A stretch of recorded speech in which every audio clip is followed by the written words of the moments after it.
Assalamualaikum warahmatullahi wabarakatuh. Waalaikumsalam warahmatullahi wabarakatuh. Pada ini kita mulai saja materi struktur baja mengenai bahan-bahan secara singkat bahan. Ini pertemuan kedua setelah minggu yang lalu penjelasan mengenai rencana pembelajaran semester. Adapun yang diikuti ini mahasiswa semester 6 atau semester 4 yang mengambil semester atasnya. Baik, kita mulai saja materi mulai dengan sejarah singkat dari baja. Yang pertama, bahan baja itu merupakan kreasi mahasiswa modern. Pendahulu baja yaitu besi cetak atau bekas iron yang ditemukan di Cina pada abad 4 sebelum Masehi. Artinya sebelum 400 tahun sebelum penanggalan awal Masehi.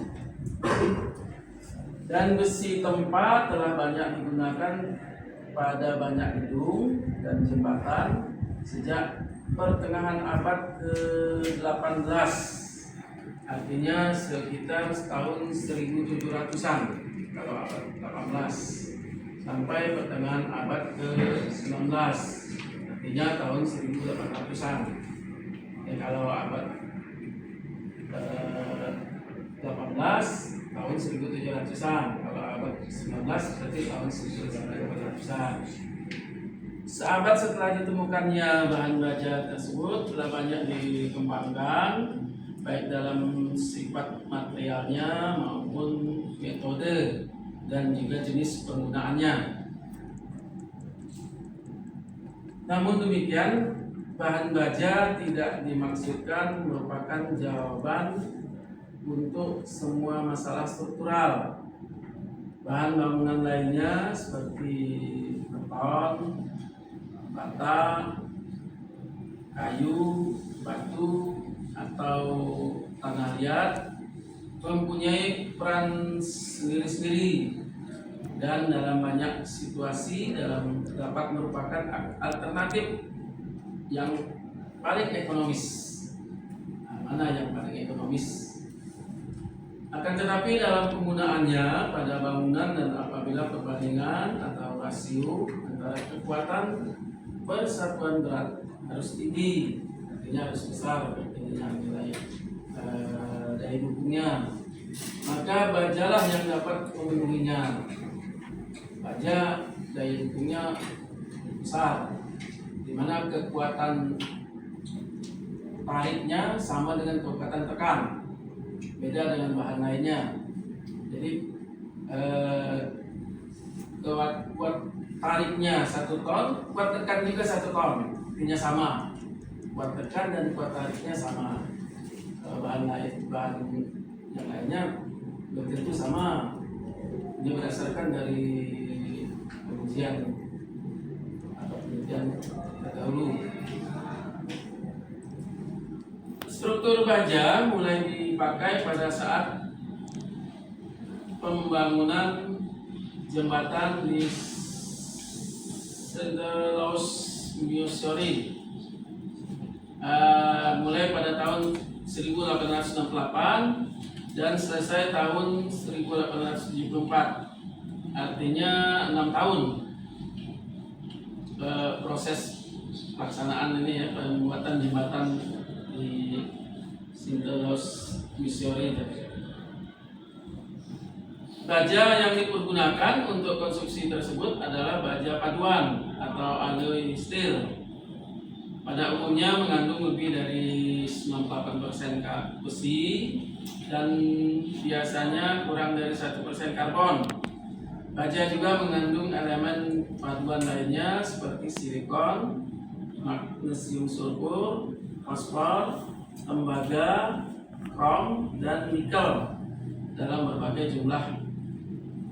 Baja tidak merupakan sumber yang dapat diperbaharui atau renewable, tetapi dapat mempunyai daur ulang atau recycle, dan komponen utamanya besi sangat banyak. Jadi secara singkat baja ini sebenarnya sudah lama dikenalkan, tapi diperkembangkan baru sahabat yang lalu ya. Kita lanjut. Keuntungan bahan baja. Nah, keuntungan bahan baja di sini pertama kekuatannya tinggi.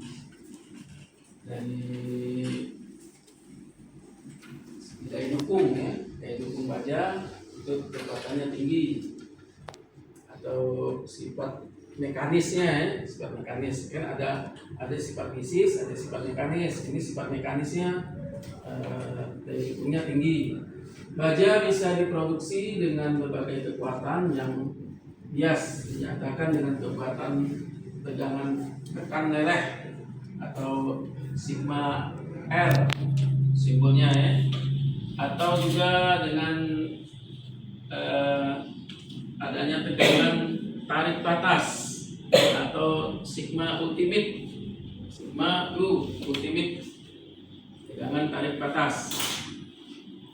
Bahan baja walaupun dari jenis yang paling rendah kekuatannya tetap mempunyai perbandingan kekuatan per volume lebih tinggi bila dibandingkan dengan bahan-bahan bangunan lainnya yang umum dipakai. Hal ini memungkinkan perencanaan sebuah konstruksi baja mempunyai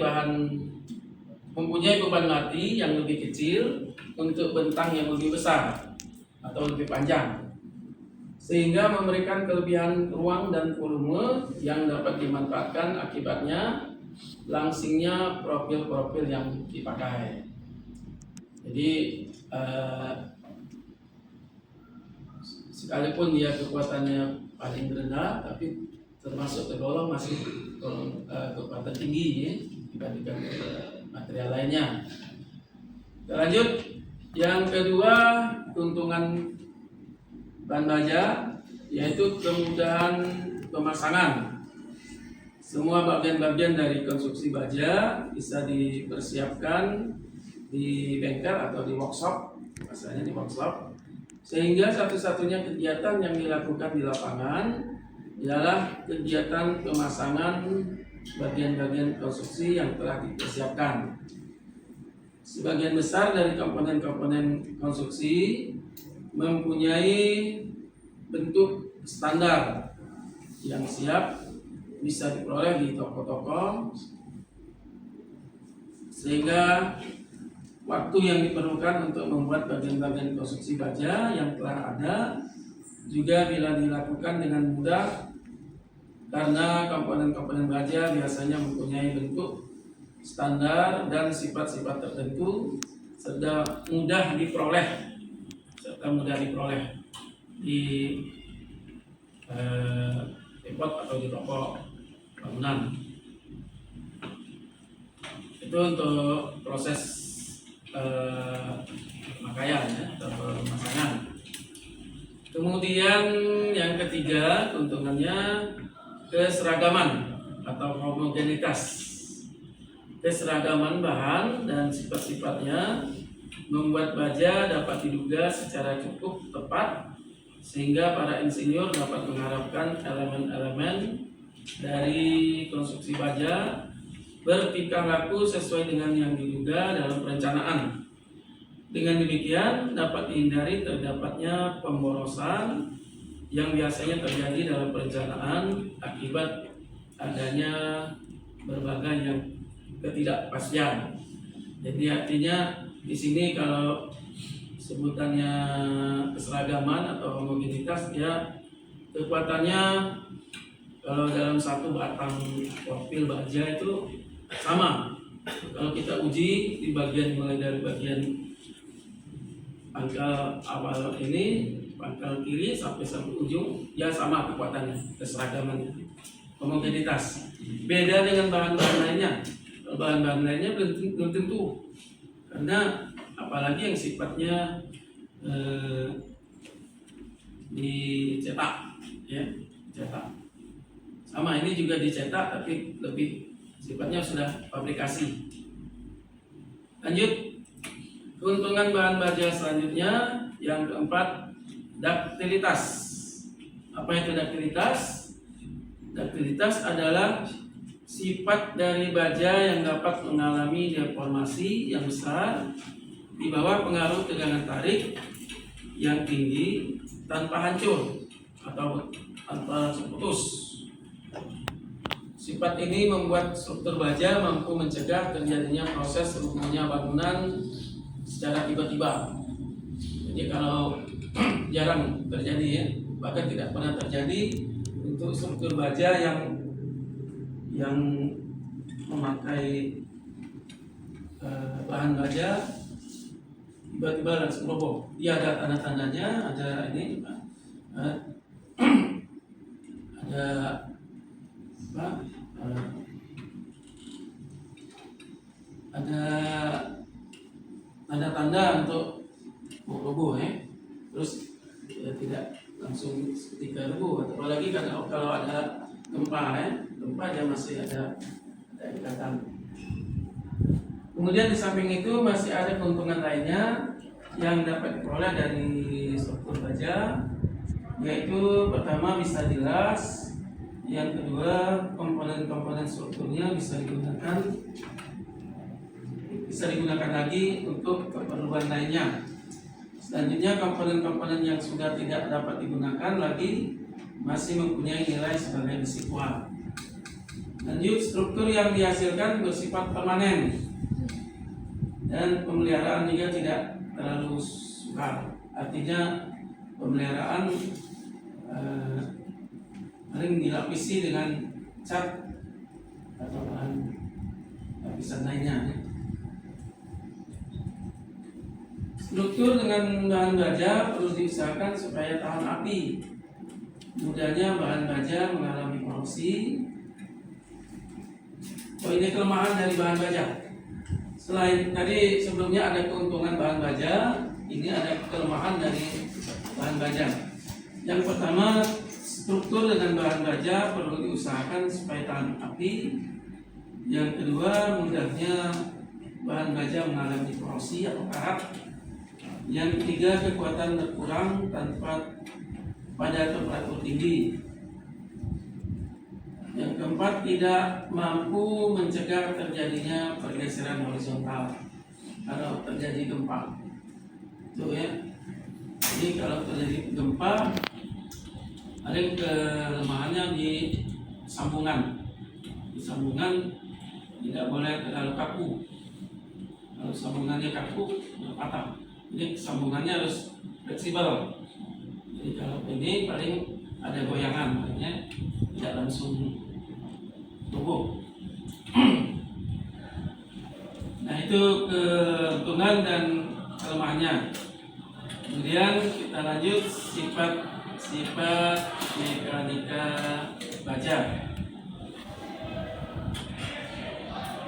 Pengetahuan mengenai sifat-sifat baja merupakan keharusan apabila akan menggunakan bahan baja sebagai pilihan untuk suatu bagian struktur agar perancangan struktur optimal sehingga hasil rancangan cukup aman dan ekonomis. Sebab jika sifat-sifat bahan struktur ini tidak dikuasai,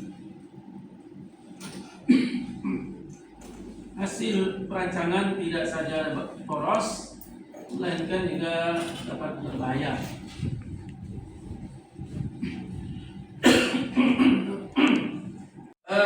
Sampai di sini ada yang mau ditanyakan? Boleh? Mulai dari sejarah dari material bahan baja tadi, terus keuntungan dan kelemahannya. Terus ada lagi selain yang saya sampaikan tadi, kelemahannya mungkin ada lain selain dari yang saya sampaikan. Keuntungannya juga ya. Selain tadi keuntungan yang saya sampaikan itu ada juga kalau bisa dipakai ulang lagi, bongkar pasang maksudnya. Pernah lihat jembatan yang dibuat oleh di di lokasi bencana ya. Ada jembatan darurat yang dirangkai melalui struktur baja, kemudian bisa dibongkar lagi, bisa dipindahkan ke tempat lain, bisa bongkar pasang maksudnya. Jadi khususnya jembatan atau gedung bangunan lainnya bisa bongkar pasang dari material baja. Itu kelebihan keuntungannya. Untuk kelemahannya mungkin ada lain selain yang sudah saya sampaikan tadi. Yang pasti kelemahannya mudah karat atau korosi, apalagi jadi butuh pemeliharaan, butuh dilapisi cat atau lapisan lainnya. Itu ya. Baik, saya lanjutkan sifat mekanika baja. Pengetahuan mengenai sifat-sifat baja merupakan keharusan apabila akan menggunakan baja sebagai pilihan untuk suatu bagian struktur agar perancangan struktur optimal sehingga hasil rancangan cukup aman dan ekonomis.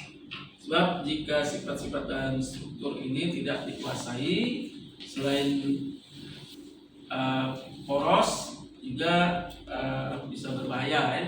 Maksudnya kalau dia terlalu besar ininya bahannya atau terlalu ini tinggi boros, hanya menahan beban sekian 1 ton, sedangkan kekuatan bajanya 10 ton, boros. Dan juga kalau sebaliknya hanya mampu menahan 1 ton, sementara beban di atasnya melebihi dari 1 ton, itu bisa berbahaya, bisa rubuh, ya, melebihi dari kekuatan. Ya. Lanjut, hubungan antara tegangan dan tegangan. Nah, ini ada sifat mekanis yang sangat penting pada baja, dapat diperoleh dari uji tarik suatu profil baja ya, yang dibuat. Ini contoh aja baja tulangan misalnya, kemudian ditarik, ini menghasilkan kekuatan tegangan dan tegangan. Uji ini melibatkan pengumuman tarik sampel baja dan bersamaan dengan itu dilakukan pengukuran beban dan perpanjangan sehingga akan diperoleh tegangan dan regangan yang dihitung dengan menggunakan rumus tegangan. Di sini rumusnya sigma tarik sama dengan P per A. Sigma tarik ini yaitu tegangan. Kalau dia tarik artinya tegangan tarik, kalau dia tekan tegangan tekan, tergantung P-nya. Kalau bebannya tarik, tegangan tarik. Kalau bebannya tekan, tegangan tekan. P ini beban yang diterima, P ya. Kemudian A itu luas penampang dari profil yang diuji. Penampang. Kalau penampangnya bulat, berarti luas penampang lingkaran seperempat pi dibagi 2 ya. Selain tegangan ada lagi regangan. Nah, regangan ini merupakan perbandingan antara perubahan panjang dibagi panjang semula. Ini simbolnya E, epsilon, ini regangan. Delta L ini panjang semula dikurang panjang pertambahan ya, atau ini. Kalau minus, kalau dia ditarik nambah, kalau dia ini ditekan pendek ya. Artinya kalau dia awalnya 10 ditarik menjadi 12, artinya delta L-nya 2. Itu ya.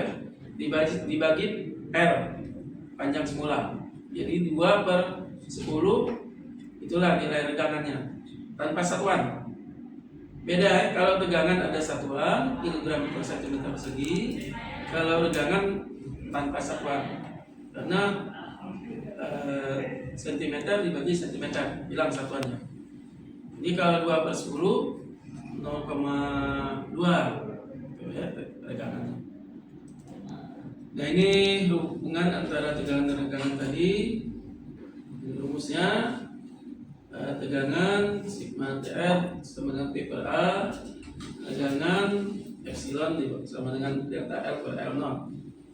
Di mana tegangan ini tegangan tarik yang dihitung, P itu beban tarik yang diberikan, A itu luas penampang melintang spesimen tarik, selanjutnya E itu tegangan, delta L perpanjangan atau perubahan panjang antara dua titik acuan, L0 panjang semula antara dua titik ya, panjang awal. Nah ini ada diagram tegangan dari baja struktural. Untuk yang bagian bawah bagian ordinat suku X itu tegangan, suku Y itu tegangan. Jadi hubungannya gini, kalau dia ditarik masih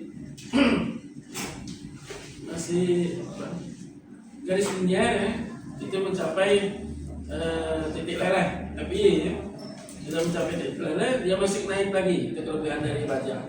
Masih ini mencapai, ini belum putus, masih naik lagi, dia sampai putus melo ya, atau tegangan tarik. Nah yang maksimal ini yang dinamakan tegangan tarik. Itu kelebihan dari baja ya, dia masih naik lagi tanpa langsung putus maksudnya ya. Nah ini tegangan, nah ini penjelasan dari tegangan-tegangan tadi. Pada gambar tersebut di atas memperlihatkan diagram tegangan-tegangan untuk baja struktural yang umum digunakan akibat dibebani. Sampel tarik ini pada awalnya menunjukkan hubungan linear antara tegangan dan tegangan. Titik di mana hubungan tegangan-tegangan menjadi titik linear ini dinamakan limit proporsional. Baja tersebut tetap elastis, artinya apabila beban dihilangkan akan kembali ke panjang semula. Asalkan tegangannya tidak melampaui harga sedikit di atas limit proporsional, ini dinamakan limit elastis. Dia kembali semula ya, tidak berubah bentuk. Kemudian limit proporsional dan limit elastis sangat dekat dengan harganya sehingga seringkali dianggap tidak titik yang sama. Bagian kurva mulai dari titik awal sampai titik proporsional ini dinamakan selang elastis atau batas elastis. Nah itu penjelasan dari saya mengenai bahan baja. Ini referensinya yaitu buku Agus Setiawan, Perencanaan Struktur Baja dengan metode LRFD. Pengarangnya Agus Setiawan, penerbitnya Erlangga. Ini edisi terbaru ada ya. Ini edisi 2013.